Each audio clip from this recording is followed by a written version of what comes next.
স্বামীর সম্মান নষ্ট করে খুব শান্তিতে আছেন, তাই না?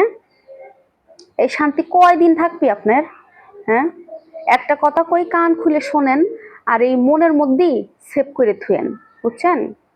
আপনার স্বামীর সম্মান জেনে নাই, আপনার সম্মানও সে এনে নাই। হ্যাঁ, কথাটা আবার কই, যে জায়গা আপনার স্বামীর কোনো সম্মান নাই সেই জায়গা আপনারও সম্মান নাই। আপনার স্বামীর যত আপনি সম্মান নষ্ট করবেন, আপনি আপনার স্বামীর সাথে সাথে আপনার নিজের সম্মানটাও ততই নষ্ট করতেছেন, বুঝছেন?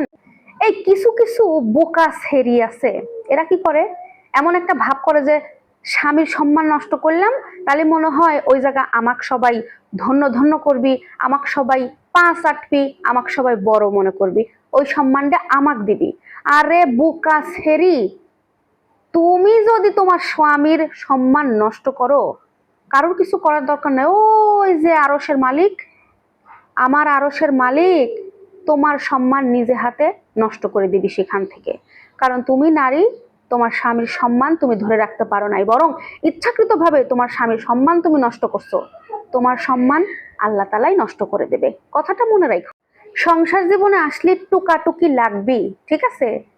দুইটা থালা বাটি একসাথে থুবে লাগলেও ঝনঝন টনটন শব্দ হয়। সেক্ষেত্রে তোমরা দুই পরিবারের দুইটা মানুষ এসে একসাথে বসবাস করবে, সারা জীবনের জন্য থাকবে, আর তোমার সংসার জীবনে ঝগড়া হবি না, টোকাটুকি লাগবে না, হাতাহাতি হবি না, এটা তো হবেরই পারে না।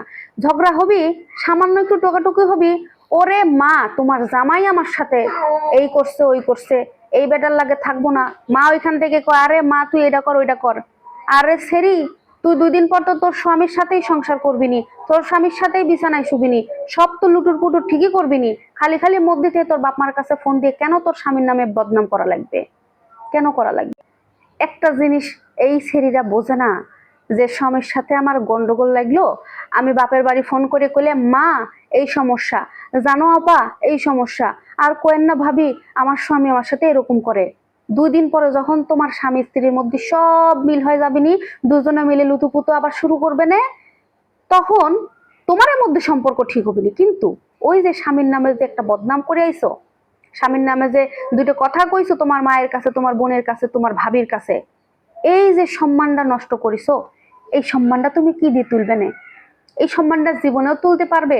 কোনোদিনও তুলবে পারবে না। তোমার ভাবি একসময় তোমাকে খোঁচা মারি করবে, আর তোমার স্বামী তো এই কাজ করছে, এখন এসব করে লাভ কি? চিনি, বুঝি, সবই জানি। তোমার মাও কবিনি এখন এসব কথা করছিস, সেদিন না করলে তোর স্বামী এই করে ওই করে, এক মুহে কয় কথা কইস, মানে বিভিন্ন ধরনের কথা তখন আপনার শোনা লাগবে। কি মনে করছিলেন স্বামীর নামে বদনাম করলাম আমাকে সবাই বাহবা করবেন? না, জীবনেও যে জায়গা স্বামীর সম্মান ধরে রাখতে পারবেন না, সে জায়গা আপনি আপনার নিজের সম্মানও ধরে রাখতে পারবেন না, কথাটা মনে রাখেন। তাই আর একবার রিপিট করে দেই, শোনো আমার আপা বুড়া, স্বামীর সম্মান যদি নিজের ধরে রাখতে না পারো, সে জায়গা তোমার সম্মানও তুমি ধরে রাখতে পারবে না, কারণ ওই আরশের মালিক তোমার সম্মান নিজে হাতে নষ্ট করে দিবি, কথাটা মনে রাখো। আর এই যে সবাই যারা ভিডিও দেখতেছেন অবশ্যই শেয়ার করেন, যাতে এই সমস্ত বোকা ছেড়িরা শুধরে দেবে পারে।